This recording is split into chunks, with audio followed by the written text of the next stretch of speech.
Alright. Hi everyone, welcome back to my channel.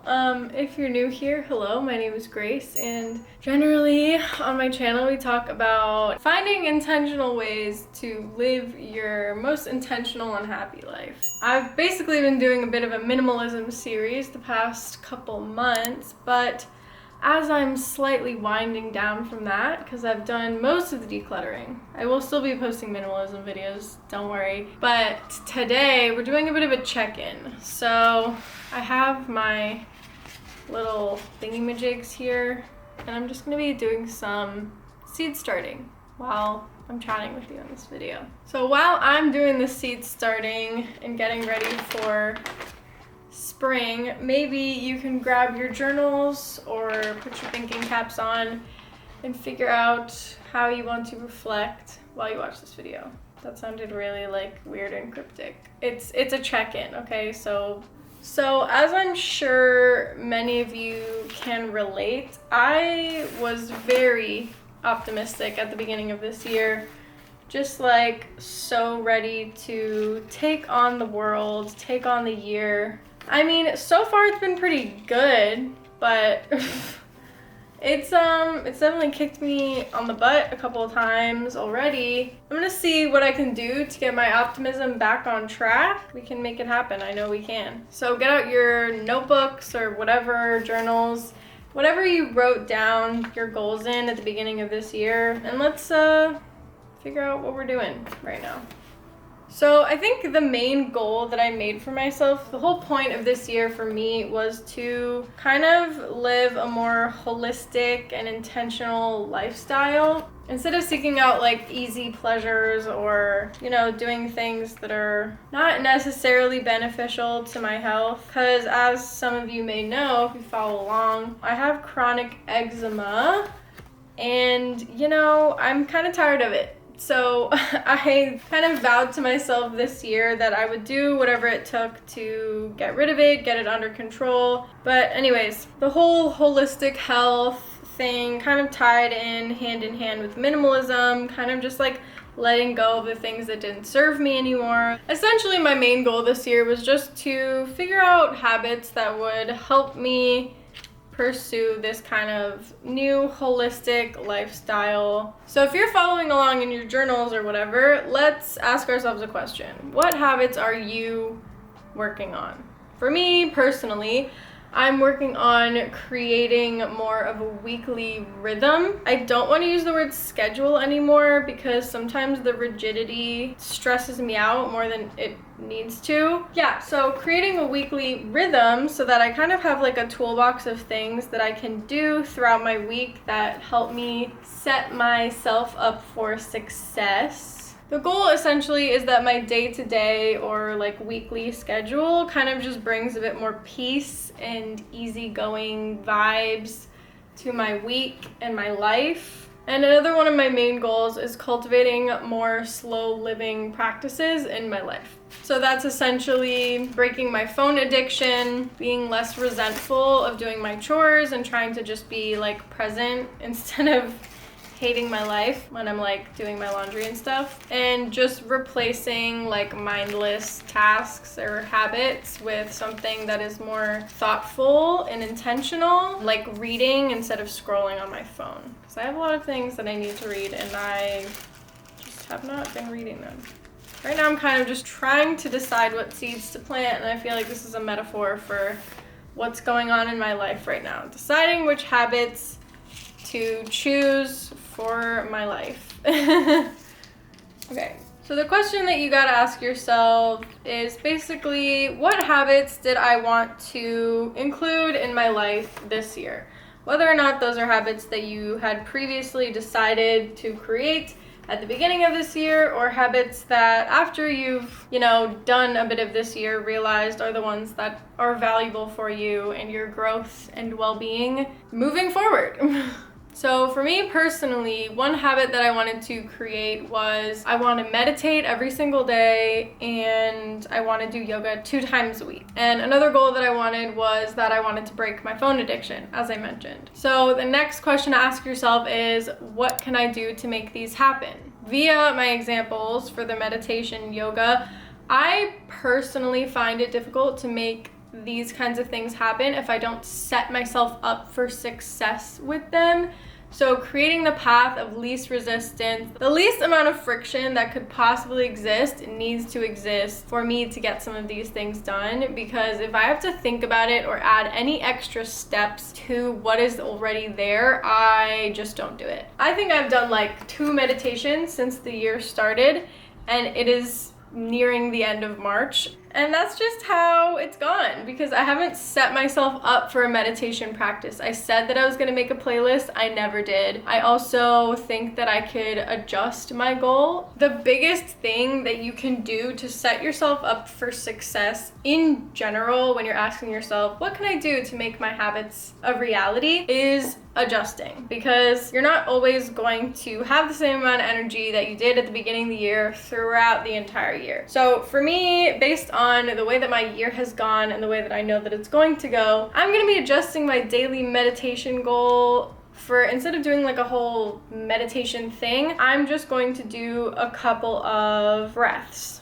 So just like a few minutes or even just 1 minute of breath work per day, I think is a really valuable thing, and I need to build it into one of my routines. So for example, in the mornings, I usually wake up, sometimes I walk my dog, sometimes my boyfriend does it, and generally the first thing I do is I make some tea and try to make some breakfast as well. So maybe while I'm making my tea, while I'm setting it up, I can do a couple of these breaths to ground myself, wake myself up, give myself a little bit of oxygen in my brain, and then continue to make my tea, make my breakfast, and then journal a little bit, because I'm really trying to implement journaling as a every morning thing. And creating these habits, I'm trying to just replace the urge to wake up and get on my phone immediately. So giving myself a little routine that I have to do in the morning. All the things inside the routine can kind of move around, and I'm gonna do a whole video on my morning routine. But essentially, all of these habits and things are just like a toolbox that we can grab from. So what was I saying? Meditation. I want to implement it into my morning routine, because then I know I will be able to make it happen every day. And instead of making it just like a magical, mystical thing of like, you should meditate every day. Okay, when? Where? I think the whole point of that was that I wanted to be more mindful, and doing a couple of deep rooting breaths in the morning while I'm making my tea is a way to sink myself into the present moment, and I feel like it will get the job done. In terms of yoga, I can try to do it at the end of my morning routine, but I know for a fact that I'm going to need to set myself up for that on a Sunday. So I'm going to try to use Sundays, or at least Sunday afternoons, as kind of like a reset my routine kind of time for myself. So maybe set some intentions for the week, set up my week, and maybe build my yoga practice of the week on how I'm feeling on that Sunday, or how I know I'm going to be feeling throughout the week, maybe based on like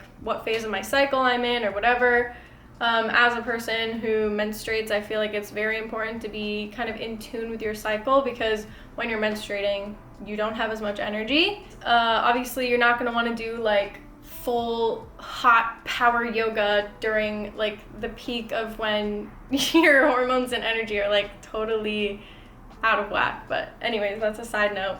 For one more example, in terms of breaking my phone addiction, I basically just need to give myself more opportunities to interrupt the impulse to use my phone. So a couple of ways that I could think of doing this is, again, having like solid routines in the morning and night, because I feel like those are the times when I most want to be on my phone, because I'm not at work and I'm just kind of at home doing whatever. Having a morning routine so I don't look at my phone in the first 30 minutes of when I wake up, and having a night routine so I don't look at my screen for at least an hour before I go to bed is like really my ideal goal. But another way that you could possibly discourage yourself from going on your phone, or at least how I'm probably going to do it, is I might try to log down the amount of times that I've picked up my phone, because at least on Apple phones, you can actually see how many times you've like picked up your phone and like turned it on. And I feel like if I have to log that every single week, it will definitely discourage me from just picking it up randomly,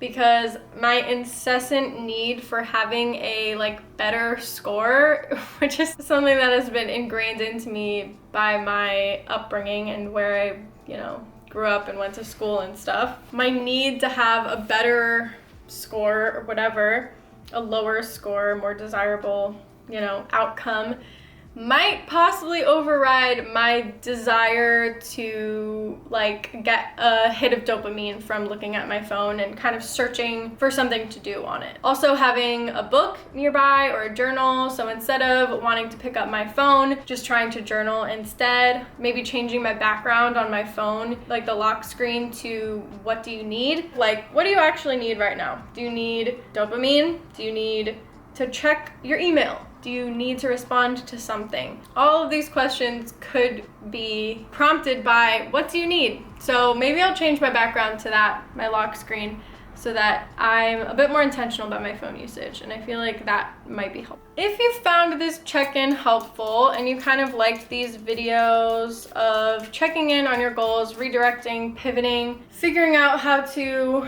make all of this stuff work for you, then maybe consider signing up for my new monthly email that I just came out with. By the time that this video comes out, the email would have come out a few days ago, so the April email is already sent and done, but join on for the May email, and all the stuff that I talked about in the April email, essentially I have covered in today's video anyways, but definitely check that out if you're interested in that.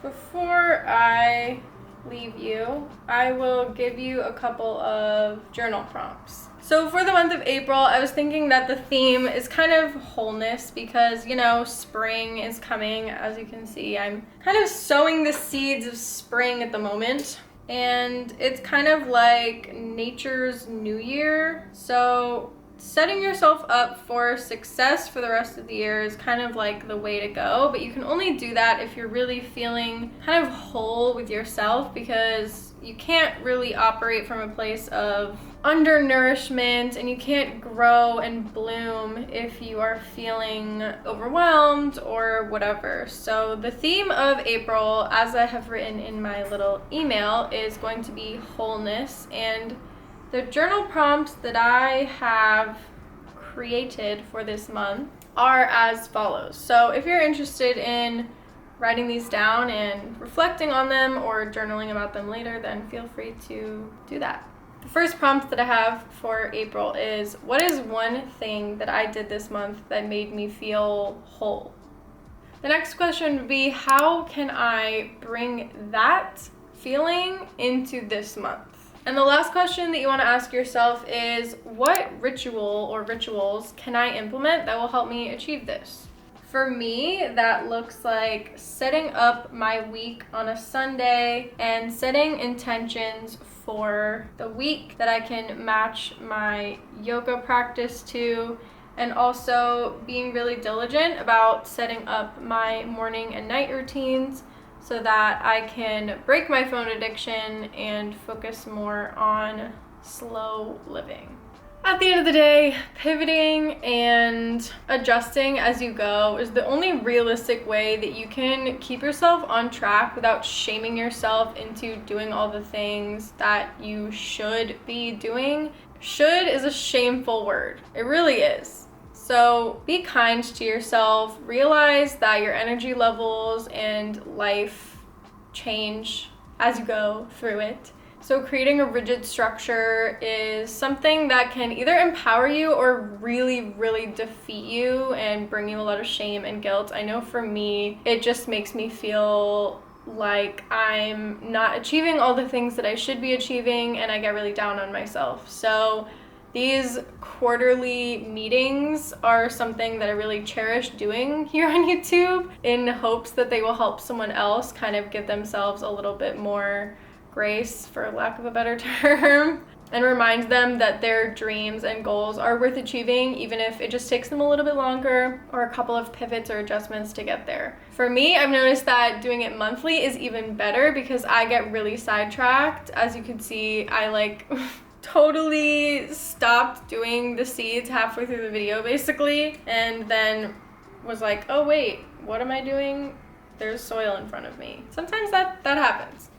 So if you're interested in a little bit more TLC and you want one of these kind of check-ins every month, then please consider subscribing to my monthly email. The link is on my website and you could just sign up by putting your email in the little box. And yeah, that's pretty much it for this video. I really appreciate you for being here, and you know, we're all just out here trying our best, so keep doing your thing. The best way that you can support me is by subscribing to my YouTube channel, and if you like these videos, then, you know, it's not even that bad of a deal. Anyways, I will see you guys in the next one, and until then, I'm sending you all my love.